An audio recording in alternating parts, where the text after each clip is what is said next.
हैं। नक्सलियों के खिलाफ लगातार देश में अभियान चलाया जा रहा है और इसी कड़ी में आज सुबह सुरक्षा बलों और नक्सलियों के बीच भीषण मुठभेड़ हुई, जिसमें 3 बड़े नक्सली ढेर कर दिए गए। दरअसल केंद्र सरकार ने लक्ष्य रखा है कि मार्च 2026 तक नक्सलियों का पूरी तरह से खात्मा किया जाए और इस लक्ष्य को पूरा करने के लिए लगातार ऑपरेशन नक्सलियों के खिलाफ चलाए जा रहे हैं। बीते 10 सालों में कैसे नक्सलियों का खात्मा हो रहा है, नक्सल प्रभावित राज्यों की संख्या लगातार कम हो रही है, किस तरह नक्सलवाद का हो रहा है खात्मा, बताएंगे आपको विस्तार से, साथ ही करेंगे चर्चा अपने संवाददाता से। लेकिन उससे पहले आपको दिखाते हैं आंध्र प्रदेश के मारेडपल्ली में आज हुई मुठभेड़।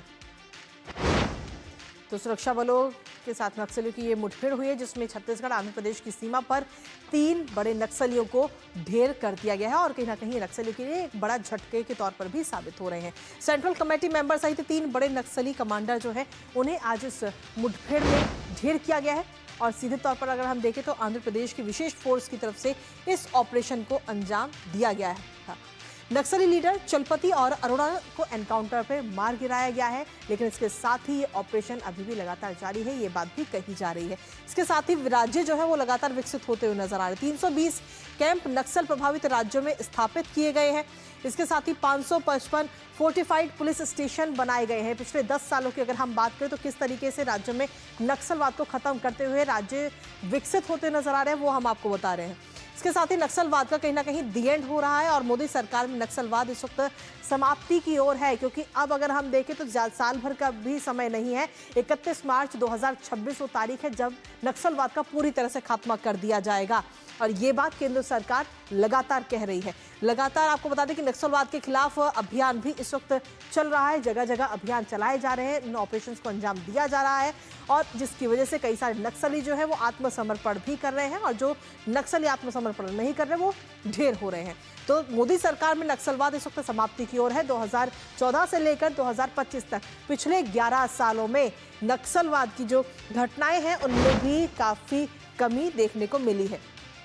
नक्सलवाद के खिलाफ किस तरीके से अभियान चल रहा है वो आपको बताते हैं। साल 2014 में 76 जिलों में 1080 नक्सली घटनाएं हुई थी, तो वहीं 24 में 42 जिलों में 374 नक्सली घटनाएं सामने आई थी। लेकिन इसके साथ ही ये तो बात रही नक्सली घटनाओं की, उसके अलावा 2014 में 88 सुरक्षाकर्मी नक्सली हिंसा में शहीद हुए थे, लेकिन 2024 की बात करें तो सिर्फ 19 सुरक्षाकर्मी नक्सली हिंसा में शहीद हुए हैं और कुल मिलाकर हम देखें तो नक्सलियों पर जल्द से जल्द उनका खात्मा करने की कोशिश पूरी तरह से सुरक्षा बलों की तरफ से भी की जा रही है। उनके खिलाफ लगातार अभियान चलाए जा रहे हैं और उन कई सारे नक्सली जो हैं वो इस वक्त आत्मसमर्पण भी कर रहे हैं। तो इस तरीके से ये तो चल रहा है अभियान, लेकिन इसके साथ ही पिछले 11 सालों में किस तरीके से नक्सलवाद सिमटता हुआ नजर आया वो भी आपको बताएं, क्योंकि नक्सल प्रभावित जिले जो हैं, जो कि 2010 में 126 जिले थे, वो अब घट करके मात्र 6 जिले रह गए हैं। 2010 और 2025 के मुताबिक अगर हम देखें तो किस तरीके के नक्सल प्रभावित जिलों की संख्या में कमी देखने को मिली है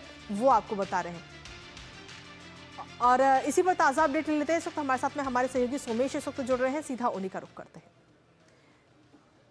सोमेश, क्या कुछ ताज़ा अपडेट है आपके पास में, क्योंकि आज भी ये बड़ा ऑपरेशन चलाया गया और सीधे तौर पर हम देखें तो लक्ष्य निर्धारित है 31 मार्च 2026 जब नक्सलवाद का पूरी तरह से खात्मा कर दिया जाएगा। सिर्फ छत्तीसगढ़ नहीं बल्कि पूरे देश में जो अलग अलग नक्सल प्रभावित राज्य हैं उन हर जगह से नक्सलवाद को पूरी तरह से खत्म करने की बात कही गई।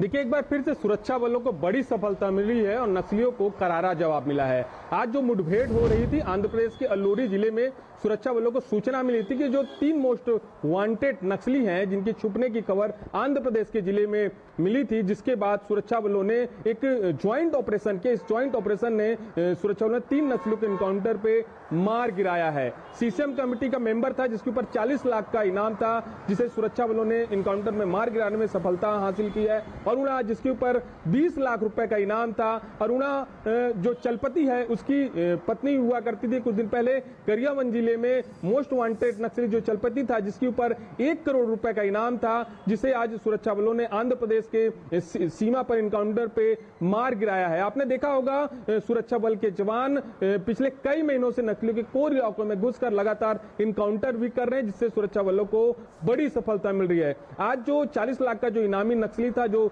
सीसीएम मेंबर था जिसको सुरक्षा बलों ने इनकाउंटर पे मार गिराया था। इसने 2012 में बीएसएफ के जवानों के ऊपर हमला किया था, जिसपे कई जो बीएसएफ के जवान थे वो इनकाउंटर में नक्सलियों के मुठभेड़ में मारे गए थे। आज जिसे सुरक्षा बलों ने जो आंध्र प्रदेश के इलाके में इनकाउंटर पे मार गिराने में सफलता हासिल की है। दूसरी तरफ आज जो मुठभेड़ हुई है जिसमें नक्सलियों के पास से कई आधुनिक हथियार भी बरामद हुए हैं, जिसमें AK-47 मिले हैं, नक्सलियों के दवाइयां भी मिली हैं। और दूसरी महत्वपूर्ण बात आपको बताऊं, केंद्रीय गृह मंत्री अमित शाह ने जिस तौर पे कहा था कि 2026 तक नक्सलवाद का खात्मा किया जाएगा, जिसके बाद सुरक्षा बल के जवान नक्सलियों के कोर इलाकों में घुसकर लगातार इनकाउंटर भी कर रहे हैं, जिससे सुरक्षा बलों को बड़ी सफलता मिल रही है। जी, इसके साथ ही सोमेश, अगर हम देखें तो एक डाटा पर भी नजर जाती है। साल 2010 की अगर हम बात करें तो 126 नक्सल प्रभावित जिले थे, लेकिन वो संख्या अब घटकर मात्र 6 ही रह गई है। तो कहीं ना कहीं एक बड़ी सफलता के तौर पर भी इसे देखा जा रहा है नक्सलियों के खिलाफ।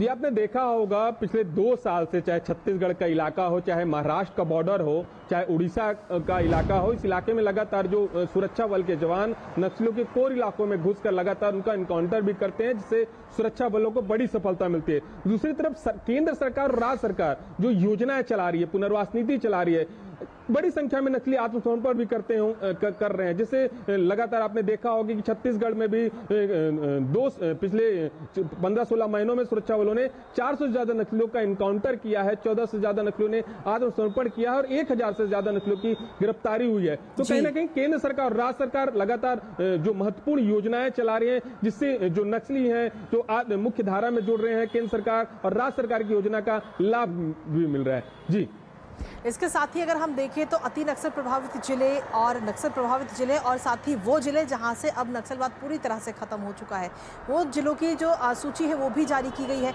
और सीधे तौर पर हम देखें तो जिन जगहों से नक्सलवाद पूरी तरह से खत्म कर दिया गया है उनकी संख्या काफी ज्यादा है उन जिलों की।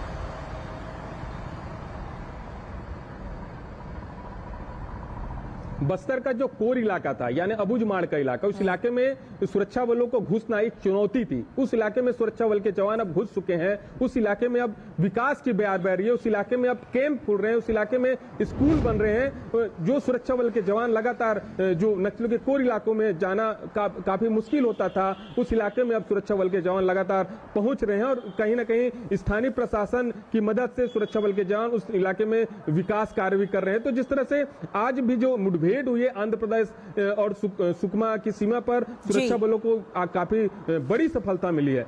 जी, इसके साथ ही सोमेश, अगर हम देखें तो जिन जगहों पर नक्सलवाद को खत्म किया जा रहा है वहां पर विकास की बयार भी बहती हुई नजर आ रही है। लगातार सड़कों का निर्माण किया जा रहा है और पुलिस चौकियों को स्थापित किया जा रहा है वहां पर।